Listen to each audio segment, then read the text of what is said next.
বাংলাদেশ ভারতকে ইজিলি হারিয়ে দিবে যদি জাসপ্রীত বুমরা না খেলে। মনি দাবি করছে বাংলাদেশের এক ছাপড়ি, ঠিক আছে, ভিডিওতে ওপেনলি বলছে যদি আমরা বুমরাকে না খেলাই তাহলে বাংলাদেশ বলে ইজিলি ভারতকে হারিয়ে দিবে। ভারতের কোনো এমন প্লেয়ারই নেই যে বাংলাদেশের সামনে দাঁড়াতে পারবে, এটা আমি বলছি না, বলছে বাংলাদেশের এক ছাপড়ি, ঠিক আছে।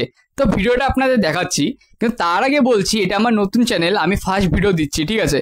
আমি এখন থেকে একটা অভিযান করব যে বাংলাদেশি সাফাই অভিযান, মানে যে বাংলাদেশিরা ভারতের নামে বিরোধিতা করবে, ভারতকে উল্টা সিধা বলবে, ভারতের উপর আঙ্গুল তুলবে, সেই সব বাংলাদেশিকে আমার ভিডিওর মাধ্যমে একদম চুপ করিয়ে দিব, যাতে ভারতের ওপর একটা আঙ্গুলও না তুলতে পারে, স্বপ্নেও না, বাস্তবেও না, আর স্বপ্নেও না।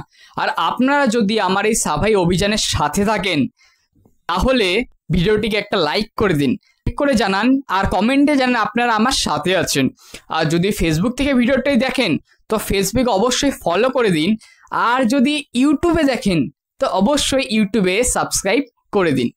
তো বন্ধুরা এই ছেলেটি ভিডিওটি আগে দেখা যাক।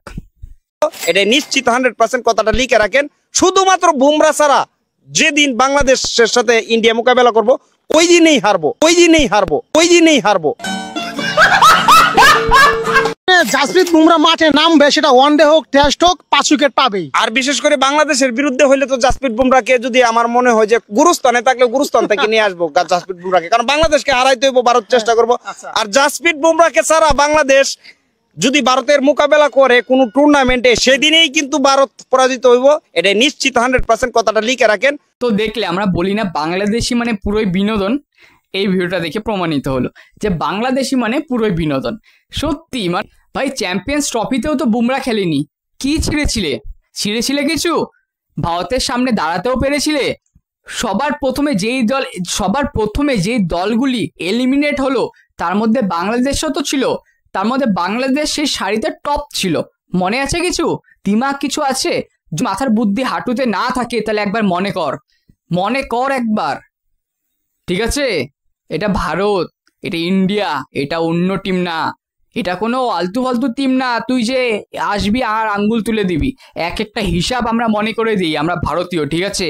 অঙ্কে সবার ফার্স্ট, অঙ্কে ভারতীয়দের উপর যেমন কেউ নাই, তেমন মনে করানোতেও আমাদের ভারতীয়দের উপর কেউ নাই। তোরা যে জিরোটাও লিখিস না, বাংলাদেশে ক্রিকেট ফলের স্কোর 0, সেই জিরোটা আমাদের ভারতের আর্যভট্ট আবিষ্কার করেছে, যেটা তোরা ইউজ করছিস 0। এ বলছে বুমরা না খেললে বলে আমরা বাংলাদেশিরা বলে আমাদের ইজিলি হারিয়ে দিবে।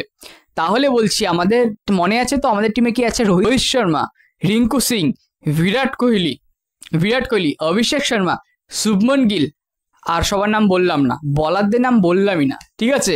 বলারদের নাম বললে এমনি তোরা কেঁদে দিবি ভাই, ঠিক আছে। আরেকটা কথা শুনে রাখ, রিসেন্টলি আইসিসি ওদের টপ প্লেয়ারের র্যাঙ্কিং ছেড়েছে, সেটা জানিয়ে দিচ্ছি। ভারত তার মধ্যে সবগুলো স্থান না, সব কিছুতেই ভারতীয়, ঠিক আছে। স্থানগুলো বলছি, মনে কর, ভালো করে শুনে রাখ, তোরই কাজে লাগবে। নাম্বার 1 টেস্টে বলার জাসপ্রীত বুমরা, টি20তে নাম্বার 1 ব্যাটসম্যান অভিষেক শর্মা, ওয়ানডেতে নাম্বার 1 ব্যাটসম্যান শুভমন গিল, টেস্টে নাম্বার 1 অলরাউন্ডার রবীন্দ্র জাদেজা, টি20তে নাম্বার 1 অলরাউন্ডার কে বলতো? তোদের সাকিব আল হাসান? না না না, অত সহজ, হার্দিক পান্ডিয়া। তোদের তো সাকিব আল হাসান তো দেশেও ফিরতে পারছে না, এমন অবস্থা। যেই দেশের ঠিকঠাক ক্রিকেট টিম নেই, যেই দেশের একটা ভালো ক্যাপ্টেন সাকিব আল হাসান দেশেই নেই, যেই দেশে প্রধানমন্ত্রী নেই, সরকারই নেই, সেই দেশ আমাদের সাথে তুলনা করিস আমাদের ক্রিকেট টিমের সাথে? আমাদের ক্রিকেট টিম হচ্ছে বাঘ, তোদের বাবা, ঠিক আছে। তোদের বাবার কাছে গিয়ে জিজ্ঞেস কর ভারত কি হয়, ঠিক বলে দেবে যে ভারতের নামে কিচ্ছু বলবি না, ভারত কিন্তু আমাদের বাবা।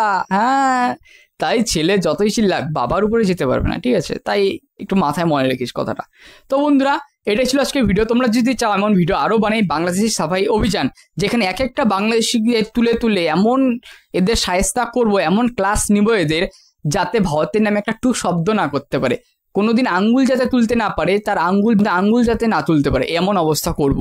তো বন্ধুরা তোমরাও যদি চাও এমন ভিডিও পেতে আমার পেজটিকে ফলো করে দিও, আর ইউটিউবে যদি থাকো চ্যানেলটিকে সাবস্ক্রাইব করে দিও। আর হ্যাঁ ভিডিওটাকে লাইক করে কমেন্টে জানাও তোমাদের কেমন লাগছে এই ছেলেটা সম্বন্ধে, দুটো মন্তব্য করো। আমিও চাই যে তোমরা এই ছেলেটা সম্বন্ধে কিছু বলো, ঠিক আছে। আর এইখানে আমার কিউআর কোড থাকবে, তোমরা যদি চাও কিছু সাপোর্ট করতে পারো আমাকে, তাহলে কি হবে, আমি আরো এমন ভিডিও নানান বানাতে পারবো। তো এটাই ছিল আজকে ভিডিও, ততক্ষণ বাই বাই, টেক কেয়ার, দেখা হচ্ছে পরের ভিডিওতে।